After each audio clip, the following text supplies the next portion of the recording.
Sa ngalan ng Ama at ng Anak at ng Espiritu Santo. Amen. Sumainyo ang Panginoon. At sumaiyo rin.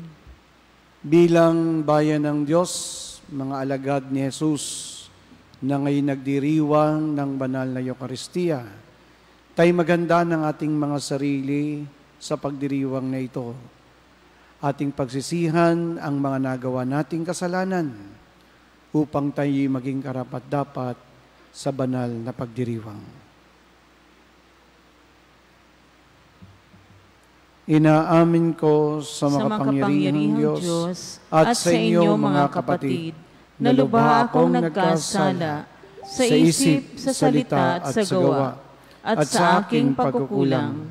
Kaya isinasamo ko sa mahal na Birheng Maria, sa lahat ng mga anghel at mga banal, at sa inyo mga kapatid, na ako'y panalangin sa Panginoong ating Diyos. Kaawaan tayo ng makapangyarihang Diyos, patawarin tayo sa ating mga kasalanan, at patnubayan tayo sa buhay na walang hanggan. Amen.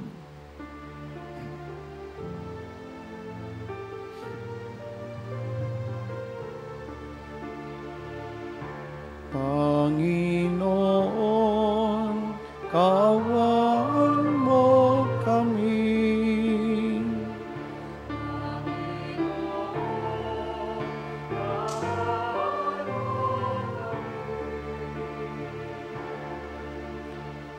Kristo, kaawaan mo kami.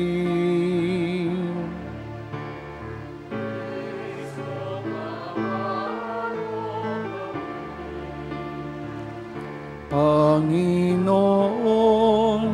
kaawaan mo kami.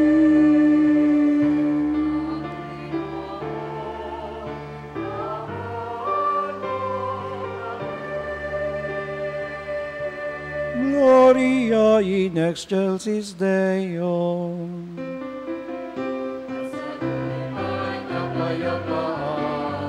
Sa mga taong kinalulugdan niya, pinupuri ka namin, dinarangal ka namin, sinasamba ka namin, pinagbubunyi ka namin, pinasasalamatan ka namin. Dahil sa dakila mong angking kapurihan, Panginoong Diyos, Hari ng langit, Diyos amang makapangyarihan sa lahat. Panginoong Jesucristo, bugtong na anak, Panginoong Diyos, Kordero ng Diyos, anak ng Ama.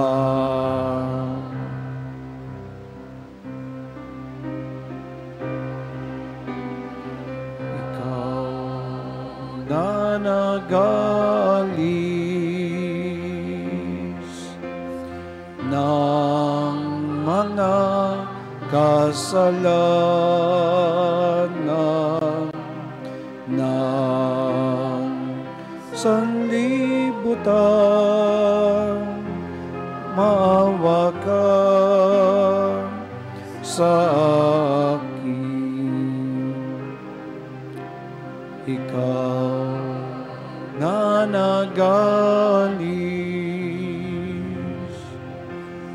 ng mga kasalanan ng sanlibutan, tanggapin mo ang amin.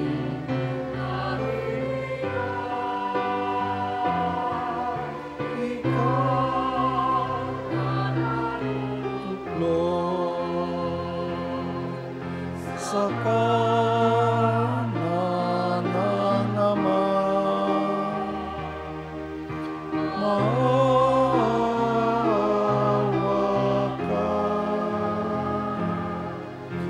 sa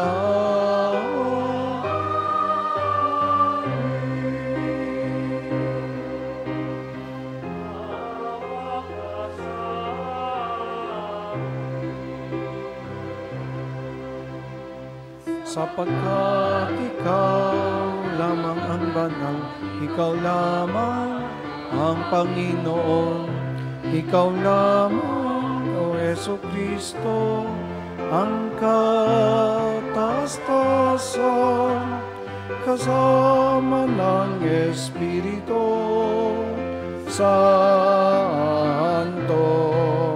sa kadakilaan ng Diyos Ama.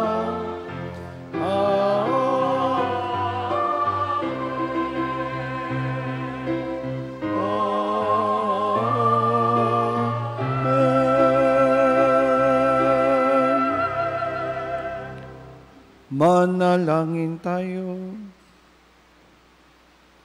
Ama naming makapangyarihan, kami naway magkaroon ng pitagan at pagmamahal para aming magawang sambahin ng ngalan mo, sapagkat sa mga pinatatatag sa iyong pag-ibig, ikaw ay walang pinababayaang masadlak sa ligalig. Iniluluhog namin ito sa pamamagitan ni Jesucristo, kasama ng Espiritu Santo, magpasawalang hanggan.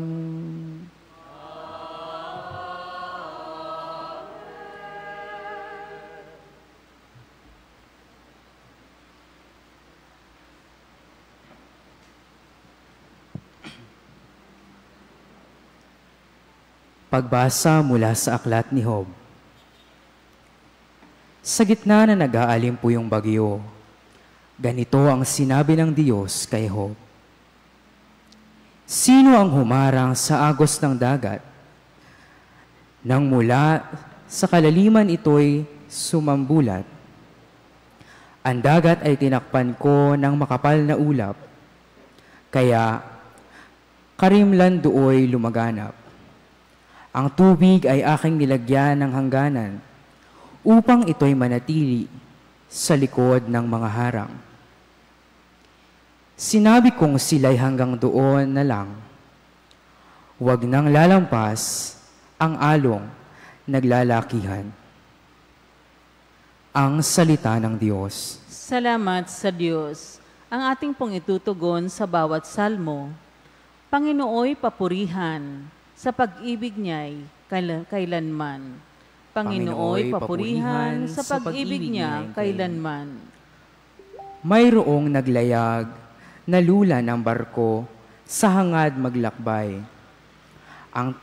Ang tanging layunin, kaya naglalayag upang mangalakal. Nasaksihan nila ang kapangyarihan ng Panginoong Diyos, ang kahangahangang ginawa ng puon na hindi matarok. Sa pag-ibig, Panginooy papurihan, sa pag-ibig niya kailanman. Nang siya'y mag-utos, nangalit ang dagat, hangin ay lumakas, lumaki ang alon, nang kung pagmamasdan ay pagkataas. Ang sasakyan nila halos ay ipukol mula sa ibaba kapag naitaas. Ang sasakyang ito'y babagsak na bigla dahil sa panganib. Ang pag-asa nila ay halos mawala. Panginooy papurihan, sa pag-ibig niya kailanman. Nang nababagabag sa Panginoong Diyos, sila ay tumawag. Dininig nga sila at sa kahirapan sila'y iniligtas. Ang bagyong malakas, pinayapa niya at kaniyang pinatigil, pati mga alon na naglalakihan ay tumahimik din. Panginooy papurihan, sa pag-ibig niya kailanman. Nang tumahimik na, sila ay natuwa. Naghari ang galak at sinapit nila yaong pakay nila sa ibayong dagat. Kaya't dapat namang sa Panginoong Diyos ay magpasalamat dahil sa pag-ibig at kahanga-hanga niyang pagliligtas. Panginooy papurihan, sa pag-ibig niya kailanman.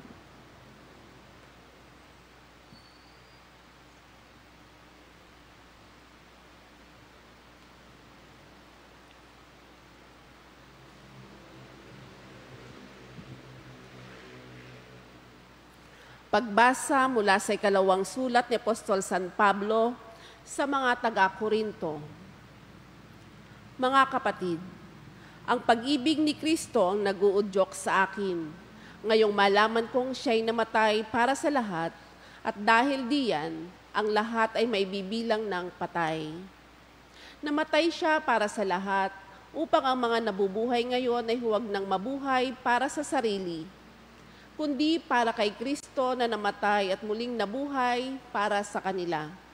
Kaya ngayon, ang pagtingin namin kanino man ay hindi na batay sa sukatan ng tao. Noong unay gayon ang aming pagkakilala kay Kristo, ngunit ngayoy hindi na. Kaya't ang sinumang nakipag-isa kay Kristo ay isa ng bagong nilalang. Wala na ang dating pagkatao, siya'y bago na. Ang salita ng Diyos. Salamat sa Diyos.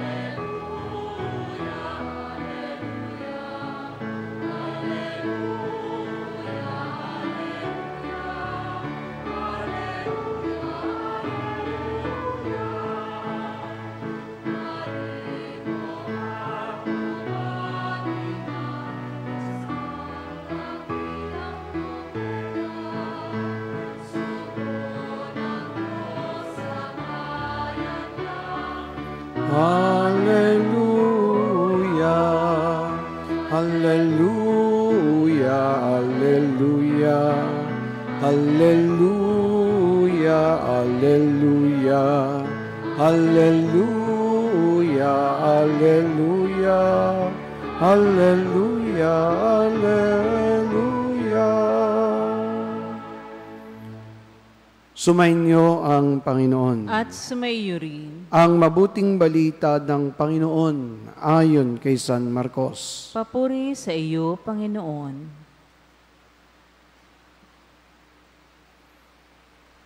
Noong araw na yaon, habang gumagabi, sinabi ni Jesus sa mga alagad niya, "Tumawid tayo sa ibayo."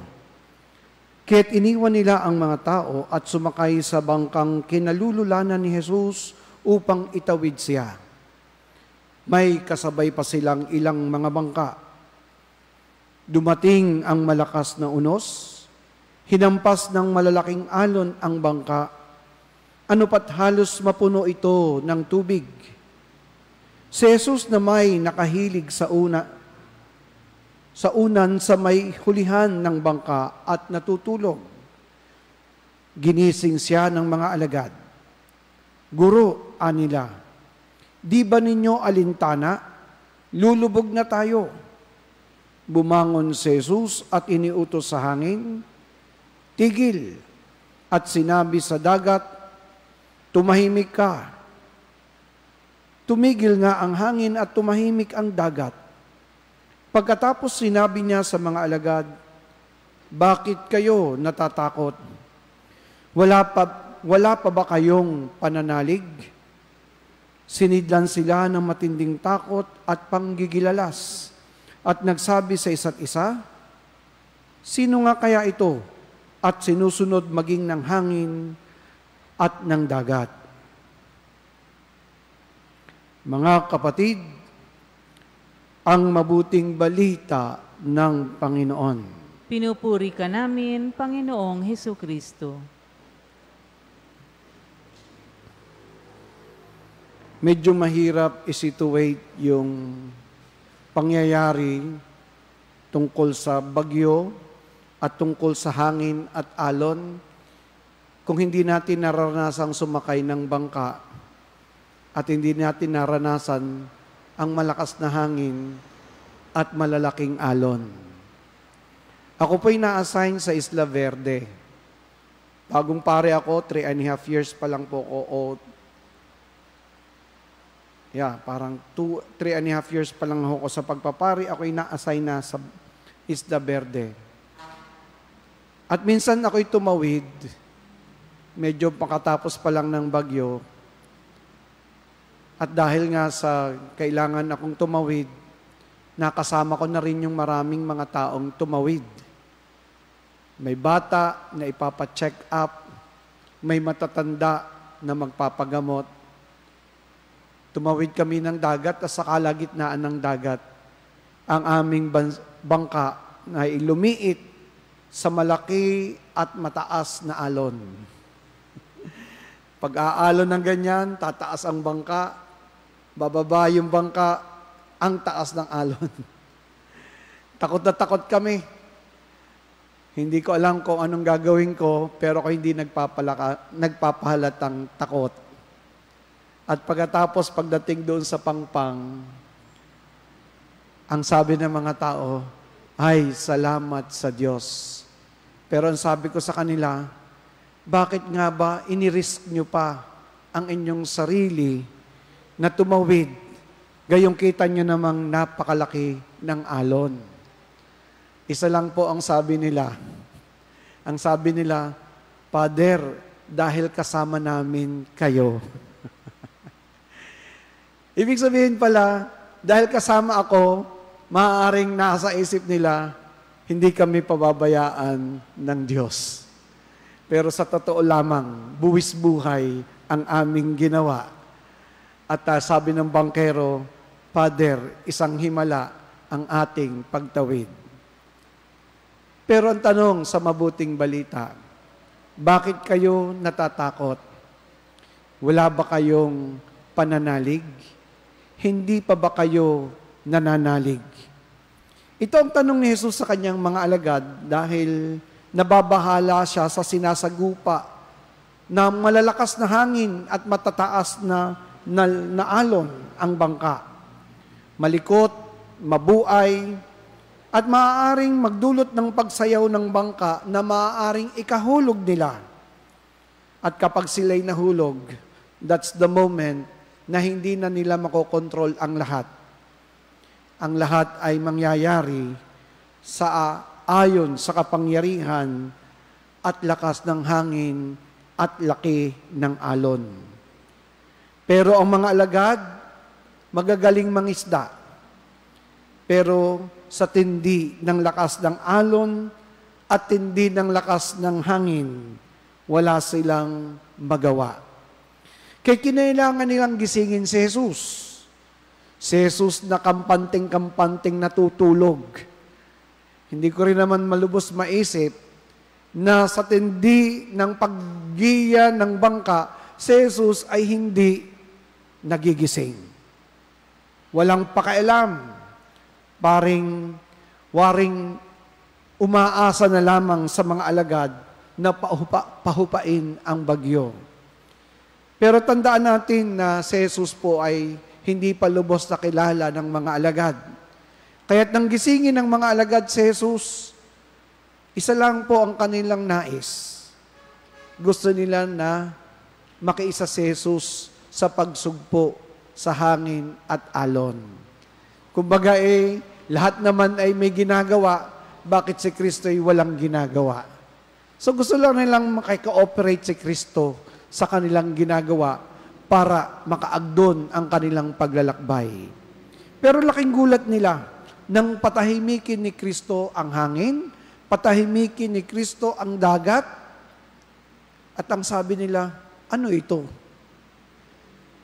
Bakit kaya niyang patahimikin ang hangin? Bakit kaya niyang patahimikin ang bagay? Kaya't si Kristo'y nagsalita, wala ba kayong pananalig? Hindi pa ba ninyo nababatid ang aking kapangyarihan? Hindi ba talos ng inyong pag-unawa ang inyong mga nakitang ang bulag ay nakakita, ang pilay ay nakalakad, ang bingin nakarinig? At dito, sinumbatan ni Kristo ang mga alagad. Nasaan ang inyong pananalig? Nasaan ang inyong pagtitiwala sa kapangyarihan ng Diyos? Mga kapatid, hindi po exemption sa ating buhay na dahil tayo'y palaging nagsisimba, palaging nagbibigay at nagdodonate sa simbahan, palagi tayong naglilingkod sa simbahan, na tayo'y hindi makararanas ng pagsubok sa buhay. Marami na pong sinubok na taga-simbahan. Pero ang lagi nilang tanong sa Diyos, Panginoon, bakit ako? Sa dinarami-rami ng mga makasalanan, bakit ako pang member ng choir? Bakit ako pang magdarasal ng simbahan? Ang inyong binigyan ng ganitong karamdaman. That's always our question when we are suffering and in pain. Bakit nyo ako pinarurusahan? Marami sa atin ang nagtatanong sa Diyos, Lord, bakit may ganitong karanasan? Suffering and pain. Mga kapatid, isa sa mga classmate ko ang namatay at inilibing ko kahapon, Friday, 53 years old. Siya po ay supervisor ng DepEd. No? Siya po ay dating katikista. No? Nagsimula sa simple, itinaguyod ang kanyang pamilya, single po siya, walang asawa, at naging miyembro ng auxiliaries. Ang auxiliaries po, yun po yung lay movement na nag-dedicate and consecrated their life to the Lord. Kaya may vow po sila, despite of the fact that they are working in a secular world. Pero secretly, they have their vow. She was diagnosed with breast cancer in 2014. And when I last visited her in May this year, sabi lang niya sa akin, Father, I am offering this suffering for the conversion of sinners. Kaya pala yung mga kapatid, nung maisermon ko ito kahapon, takan-taka, when she started being diagnosed with cancer, wala silang narinig na complain. Wala silang manarinig na daing, impit lamang ng nararanasang pait at sakit. At kaya pala, sabi ko, dapat mamatay na ito in 3 days' time. But it took her 3 weeks after na mapahiran ko siya ng Santo Olyo. And she died peacefully at humihinga lamang daw, dahan-dahan hanggang sa siya'y nawala. Kaya mga kapatid, this is the kind of suffering that she bears until death. Dahil alam niya na after the suffering, may katotohanan na may buhay na walang hanggang siyang pupuntahan. Kaya mga kapatid, ang lesson sa atin ng gospel ngayon, magtiis, matutong maghirap, magtiyagang maghirap, sapagkat sa huli, si Jesus ang magiging ating kasama. Isang panawagan ang pagbasa ngayon upang yakapin natin ang anumang mga pagsubok at yakapin natin ng may pananalig, na may malalim na pananalig kay Kristong ating Panginoon. Sapagkat hindi naman natin makakaya ito kung hindi natin dudulugan at yayakapin si Kristong ating Panginoon.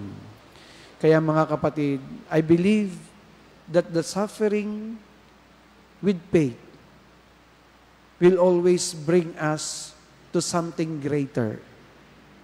Lagi tayong dadalhin tayo ng Diyos sa isang napakagandang karanasan kung saan ang karanasang ito ay isang magiging misteryo para sa mundo.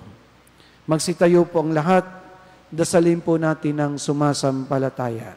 Sumasampalataya ako sa Diyos amang makapangyarihan sa lahat, na may gawa ng langit at lupa.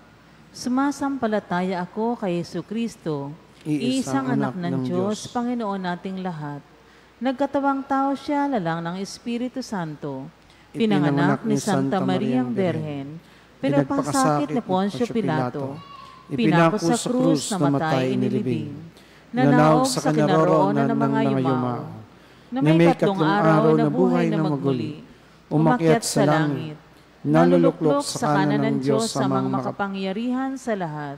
Doon magmumula, paririto tukom, sa mga nabubuhay at namatay na tao. Sumasampalataya naman ako sa Diyos Espiritu Santo, sa banal na simbahang katolika, sa kasamahan ng mga banal, sa kapatawaran ng mga kasalanan, sa pagkabuhay na muli ng mga matay na tao, at sa buhay na walang hanggan. Amen. Kalakip ang buo nating pagtitiwala, sama-sama tayong dumulog sa ating Amang mapagkalinga. Hingin natin sa Kanya ang mga biyayang magpapatatag sa ating pananampalataya. Ang ating itutugon, Panginoon, dinggin mo kami. Panginoon, dinggin mo kami. Upang ang kapangyarihang ipinamalas ng Panginoong Hesus sa Kanyang mga alagad, ay mamalas nawa ng sambayan ng bumubuo ng simbahang katolika, at magpalalim nawa ito sa pananampalatayang magpapatatag sa ating simbahan sa lahat ng panahon. Manalangin tayo. Panginoon, dinggin mo kami. Upang ang pananampalataya sa Diyos ang maghari nawa sa sanlibutan, at magsilbi nawa itong ilaw sa mga bansa, upang tumahak ang sangkatauhan sa buhay na punong-puno ng kapayapaan at katarungan. Manalangin tayo. Panginoon, dinggin mo kami. Upang ang kapangyarihan ng Panginoon ang magpalalim sa pananampalataya ng mga taong dumaranas ng iba't ibang uri ng pagdurusa at sakit, at manatili nawang buhay ang kanilang pag-asa sa walang hanggang awa at pagkalinga ng Diyos. Manalangin tayo. Panginoon, dinggin mo kami. Upang ang pananampalataya sa walang hanggang kapangyarihan ng Diyos ang maghari sa lahat ng mga tahanan sa ating parokya at pamayanan, at maging gabay nawa natin ito upang mapawi ang ating takot at bagabag na ang maipamuhay natin ay ang matuwid na landas. Manalangin tayo. Panginoon, dinggin mo kami. Upang ang pagdiriwang ng 15 taon ng ating pagiging parokya ay magdala sa atin ng ibayo pang inspirasyon sa pananalangin sa Diyos, pagmamahal at paglilingkod sa kapwa. Manalangin tayo. Panginoon, dinggin mo kami. Nawa ang ating paghahanda sa darating na Pastoral Visit 2024 ay magdulot ng lalong matibay na pagsasama-sama ng buong parokya para sa isang simbahang naglalakbay. Manalangin tayo. Panginoon, dinggin mo kami. Amang mapagkalinga, ipagkaloob mo nawa sa amin ang walang hanggang mong biyaya na magpapalakas at magpapatatag sa aming pananampalataya. Sa pamamagitan ni Kristong aming Panginoon. Amen. Maaari na pong gumawan 2 hanay ang mga nais mag-alay.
Manalangin tayo, mga kapatid, upang ang paghahain natin ay kalugdan ng Diyos Amang makapangyarihan. Tanggapin nawa ng Panginoon itong paghahain sa iyong mga kamay, sa kapurihan niya at karangalan sa ating kapakinabangan at sa buong sambayanan niyang banal. Ama naming lumikha, tanggapin mo ang aming paghahain ng papuri sa iyong kabutihan sa amin. Sa dulot nawa nitong kadalisayan, kami naway makapag-alay ng iyong kinalulugdan sa pamamagitan ni Jesucristo, kasama ng Espiritu Santo, magpasawalang hanggan. Sumainyo ang Panginoon. Itaas sa Diyos ang inyong puso at diwa.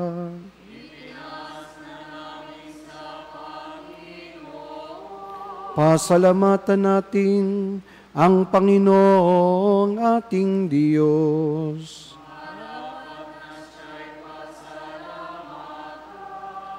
Ama naming makapangyarihan, tunay ngang marapat ni kayaming pasalamatan sa pamamagitan ni Jesucristo na aming Panginoon. Lubhang nabagbag ang kanyang loob sa pagkakamali ng tao sa sansinukob, kaya't minabuti niyang siya'y ipanganak ng birheng bukod mong pinagpala sa babaing lahat. Sa labi ng imbing kamatayan, kami ay inagaw ng namatay mong anak. Sa pagkabuhay niya kami kanyang binuhay, upang kaugnayan namin sa iyo'y huwag magwakas. Kaya kaysa ng mga anghel na nagsisiyawit ng papuri sa iyo, nang walang humpay sa kalangitan, kami nagbubunyi sa iyong kadakilaan.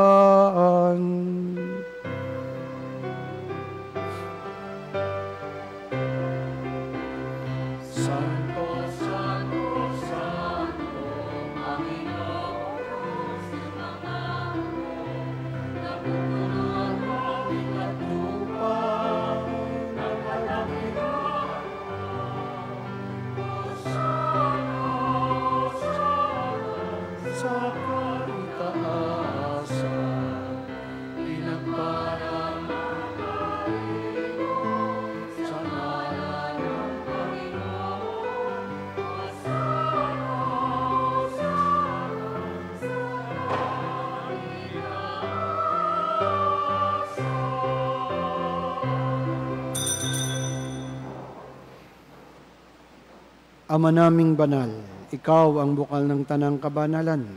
Kaya't sa pamagitan ng iyong Espiritu, gawin mong banal ang mga kaloob na ito, upang para sa amin maging katawan at dugo ng aming Panginoong Hesukristo. Bago niya pinagtiis ang kusang loob na maging handog, hinawakan niyang tinapay, pinasalamatan kaniya. Pinagati-hati niya yon, iniabot sa kanyang mga alagad at sinabi, tanggapin ninyong lahat ito at kanin. Ito ang aking katawan na ihahandog para sa inyo.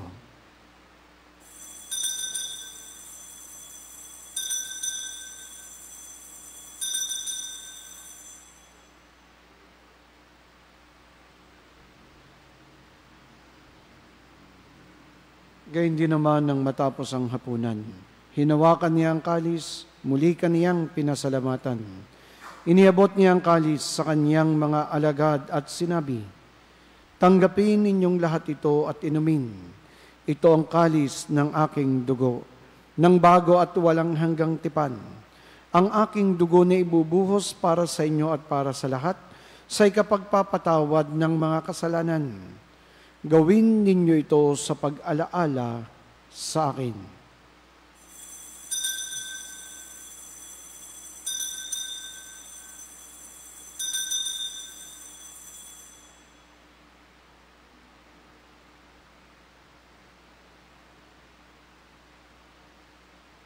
Ipagbunyi natin ang misteryo ng ating pananampalataya.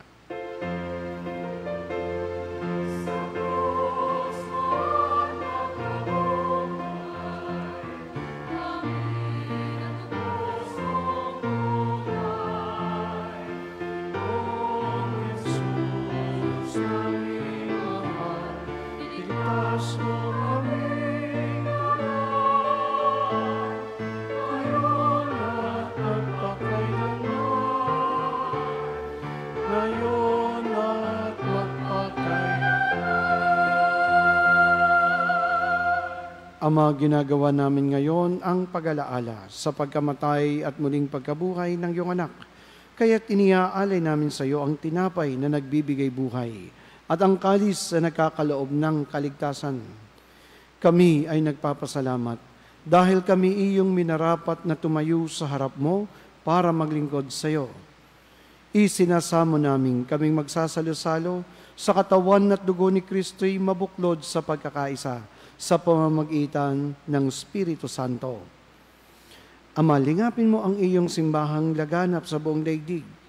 Puspusin mo kami sa pag-ibig.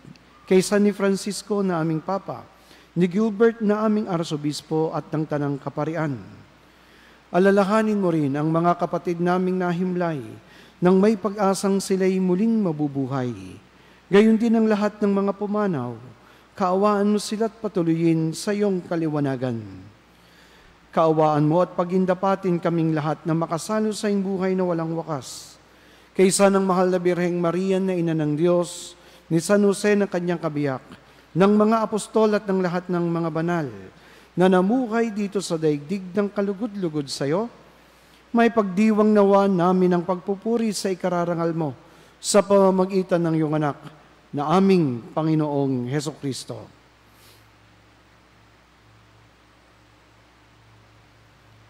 Sa pamamagitan ni Kristo kasama niya at sa Kanya, ang lahat ng parangal at papuri ay sa iyo, Diyos samang makapangyarihan, kasama ng Espiritu Santo, magpasawalang hanggan.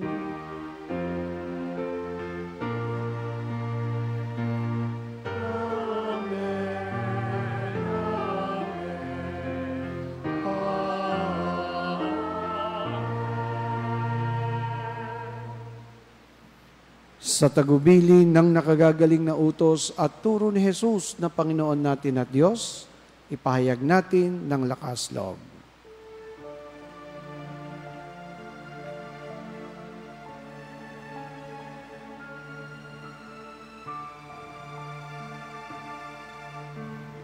Ama namin, sumasalangit ka, sambahin ang ngalan mo, mapasa amin ang kaharian mo, sundin ang loob mo dito sa lupa para ng sa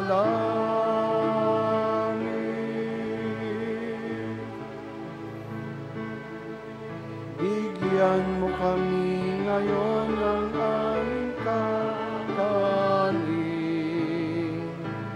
sa araw-araw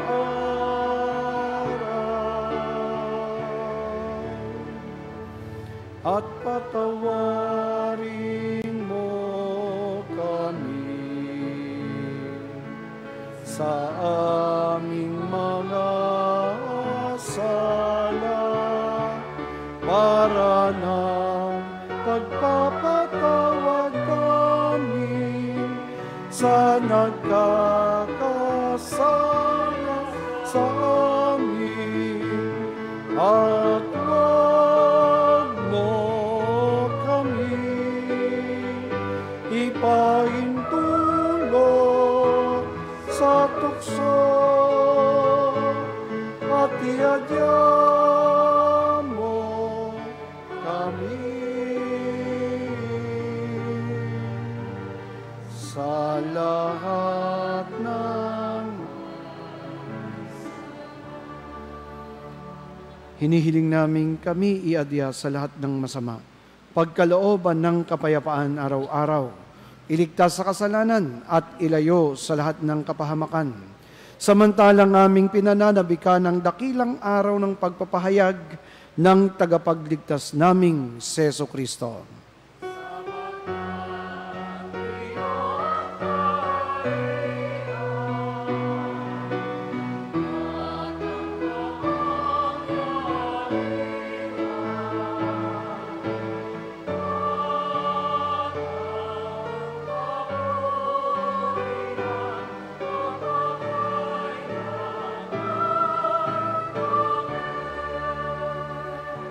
Panginoong Hesukristo, sinabi mo sa iyong mga apostol, kapayapaan ang iniiwan ko sa inyo. Ang aking kapayapaan ang ibinibigay ko sa inyo. Tunghayan mo ang aming pananampalataya at huwag ang aming mga pagkakasala. Pagkalooban mo kami ng kapayapaan at pagkakaisa ayon sa iyong kalooban, kasama ng Espiritu Santo, magpasawalang hanggan. Amen. Ang kapayapaan ng Panginoon ay laging sumainyo. At sumaiyo rin. Ngayon na may ibahagi natin sa isa't isa ang kapayapaan ni Kristo. Peace be with you.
Ito ang kordero ng Diyos.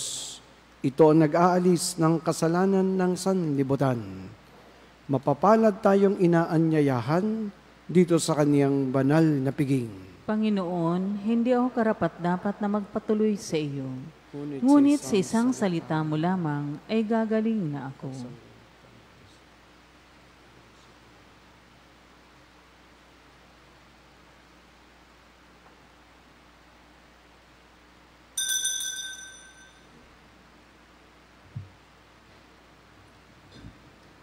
Paalaala po sa tatanggap ng komunyon.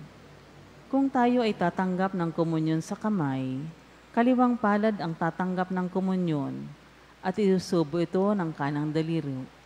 Isubo po ito sa harap na nagpapakomunyon. Hindi na po kailangan mag-sign of the cross, lumuhod o mag-genuflect pagkatapos ng komunyon. Ang second collection po ay nakalaan para sa mga may sakit at retiradong pari na nasa St. Joseph Seignory.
Manalangin tayo.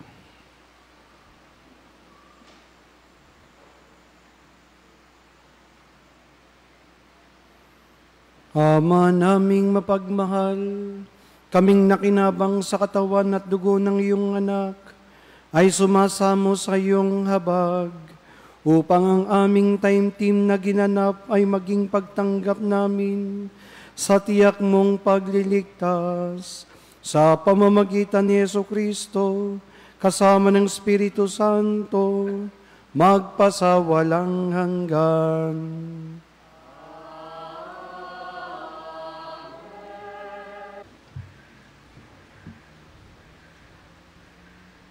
Sumainyo ang Panginoon. At sumaiyo rin. Pagpalain kayo ng makapangyarihang Diyos Ama, ang Anak at ng Espiritu Santo. Amen.